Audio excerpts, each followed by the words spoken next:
Hello, today we'll be unboxing and talking about an Intel processor. This is a 13th generation Intel, to be precise. It's an i9-13900k. So it's got a lot of power and we'll be talking about it as we unbox it. First thing you'll notice about the box is it's really not just a plain box.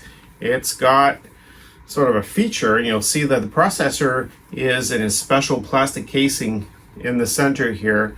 It looks quite interesting and unique. So if you haven't seen one of these, I know in the past they've done things like octagons and other types of boxes to really differentiate themselves from the plain old boring old boxes of everything else. So let's go ahead and open this. By the way, if you like these videos, give us a thumbs up and of course subscribe. That really helps us out. We so appreciate it. If you go ahead and become a member, then we'll actually put your name on our next video as a thank you. So thank you for all your support out there. We appreciate it. Let's go ahead and open this up. So try to, actually the only problem I see with this is they put the serial number exactly where we want to cut. So I'm going to try to cut a little bit further down and like this. And there is the beautiful display. So hats off to Intel for yet again doing something that is both unusual and still practical. So let's take a look at what else they provided us. Well, there's a little booklet here that comes with it. And really is nothing else but the processor. Make sure, of course, when you touch anything that is electronic inside the computer, on the motherboard, the processor, make sure that you have no static on you or you will regret it. You might do some major damage. So we're going to go ahead and just pull this apart. And of course it's just plastic, and here we go, and what you've got is the processor. It's actually got a decent weight to it, and that's all there is to it. Now keep in mind that when you purchase a 13th gen, you want to make sure that you have the motherboard to go with it. What we've done is we've gone ahead and gotten basically one of these, and the processor will be going onto this motherboard that we reviewed in a separate video.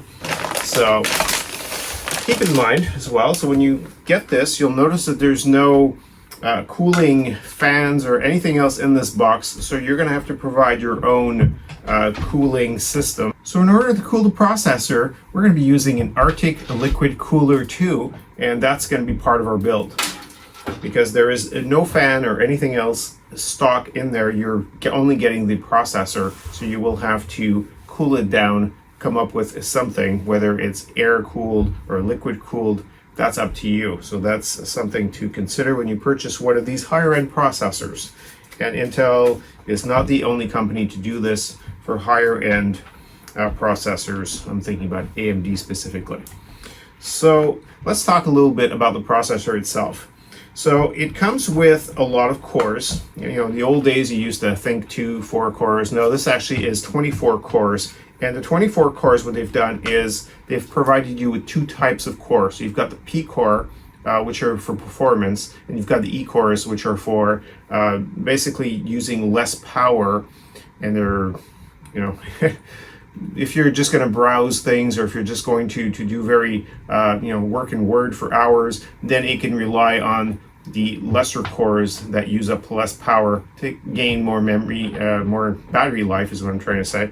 So the E cores will save battery life if you're in a laptop environment. In a desktop, really it just keeps your environmental footprint to a minimum, and that's also appreciated. So in this i9 specifically, you're getting 8 P cores and 16 E cores. And of course you've got multi-threads in there, so you're up to 32 logical cores. So for those of you who do VMware out there, that's what you should be expecting from this. Of course you can go and get the grids online. You get to see the whole array of processors they provide. If this is too much processor for you, you can also be looking at the i7s, which are still very high end, will give you good performance. When you get into the i5s, then you've got fewer cores, fewer speeds, and so forth. These can go up to 5.8 gigahertz, so that's a lot of gigahertz per core.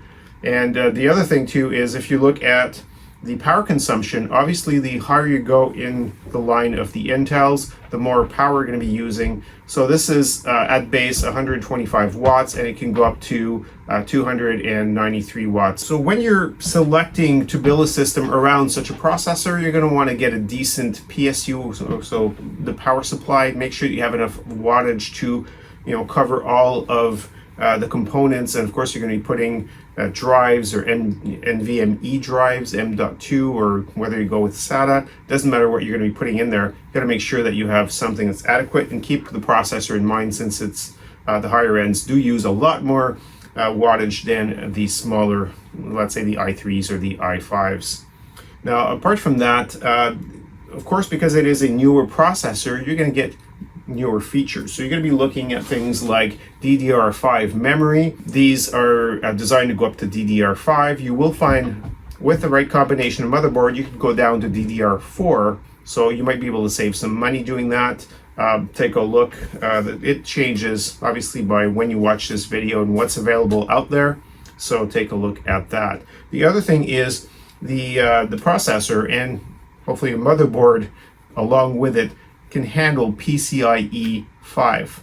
So that means that you can get faster speed for the M.2 drives, for example, NVMe. If you've got a PCIe 5 drive, it will get much better speed than a 4. And do keep in mind that these are backward compatible. So that means that if you have a DDR4 motherboard, maybe you're limited to PCI 4. And if you get a DDR5 motherboard that has the latest and greatest, and then at that point, you could go to PCIe 5.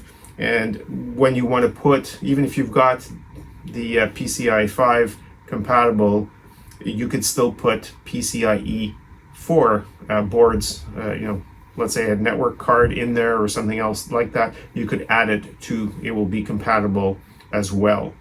So that's always good. So that's about a wrap up for this unboxing. And I'm Bob Pellerin, CTOBOB. I hope you've enjoyed this video. Leave us some comments below. We love hearing from you. And of course, you can visit us at www.ctobob.com. Drop us a line there as well. Thank you so much. We'll see you in the next video.